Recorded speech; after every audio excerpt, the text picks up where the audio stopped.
All right, in this video, we're going to go over 5 tools that I use routinely in Photoshop that I can't use in other places or just don't quite exist for me. So I've got a photo here, and we're just going to go over these tools. So the first one is going to be layers, how our layers palette works, and then cloning, the healing brush, content aware, and the history brush.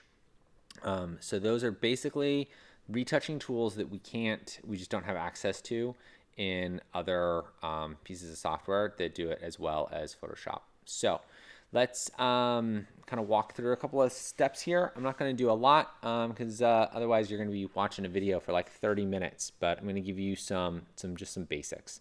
All right, the layers tool. Layers are basically we can have layers of things. We can hide and reveal those layers, and they're really, really useful because they're non-destructive. So if I've got something in Photoshop that I want to work with, that I want to be able to preserve something and come back to it, duplicating that base layer so that I can come back to it is really handy. Under our we can make a variety of adjustment layers or fill layers, and these things can adjust things like brightness and contrast, curves, hue and saturation, black and white. We've got a lot of options there, and a mask can be applied to any of those things also.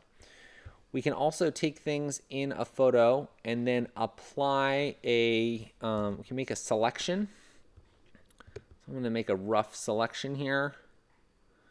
I can copy this then to a new layer. So I'm going to say layer via copy.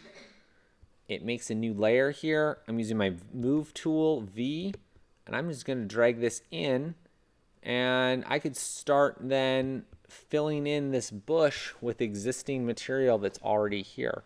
So maybe I want to stretch that out just a little bit, and then I would apply some lightning effects to kind of fill that in. That might be a technique that I use to fill that. Maybe I want to mask this then.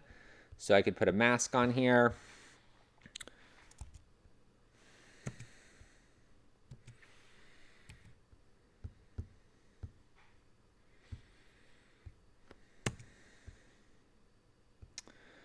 And by putting a mask on, there we go.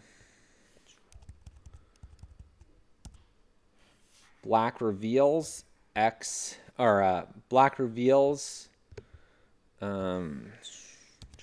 change my opacity up here.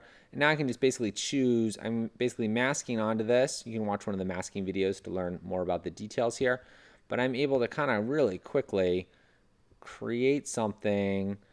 Maybe that's too much. Can just swap my colors, paint that back in. And the nice thing here with masking too is that we can use opacity on the brush to kind of change what that ultimately looks like. So there we go. There's a quick way of just grabbing something and moving that over. And that's just on a layer, you know? So that's just doing something like that. That's not completely refined and finished, but that's all right. Okay, so there's a little basics there on layers. Let's talk about cloning real quick. Let's get this little tree branch here out of the way. So it's a really small one, but it's really bugging me. Bunch of different ways that we could maybe look at that. One would be cloning, which if we use the clone stamp tool, which is right here,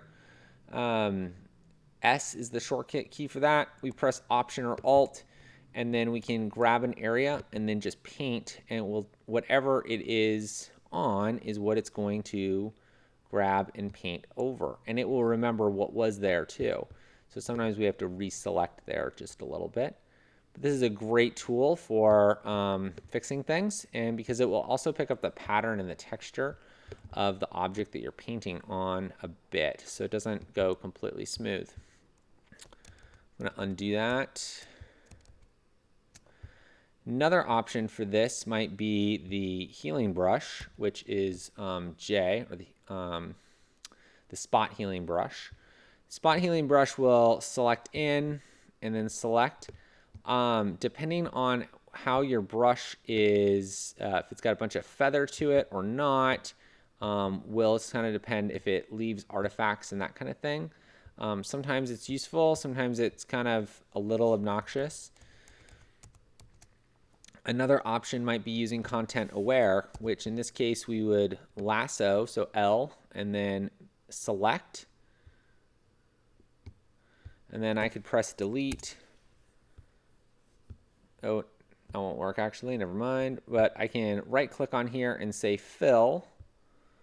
And I'm going to fill with content aware.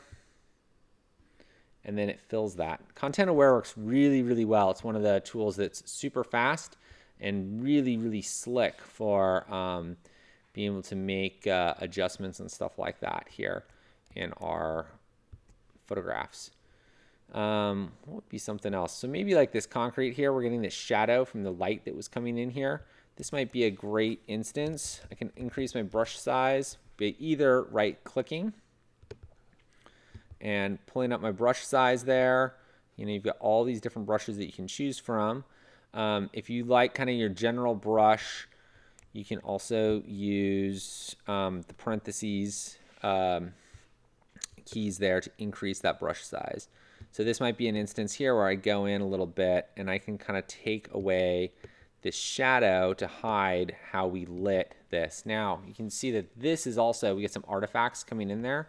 So sometimes you want to sample from a farther distance there so those artifacts don't show up. You got to always kind of hide your work when you are doing this kind of stuff. So a bunch of options there. Again, I could work on that for 20 or 30 minutes and I could have that, or maybe even 10, and have that cleaned up really nicely. And then our history brush. Let's just look at that real quick. History brush is really handy. If you have made some retouching, but you're not like loving it, you can use the history brush to kind of go back in and kind of paint what was there back into your photo. And the way that works is that you're choosing a size and a hardness here, and then you've got opacity settings up here. So if I change my opacity to 100 and then paint back into this, it's a much harder edge than it was at 30 there. So this is really useful. Sometimes you overdo something in retouching and then you want to kind of undo it, but you don't want to undo it that much. And the history brush is really, really handy for that. So hope that's a quick tutorial on 5 tools that I use all the time in Photoshop.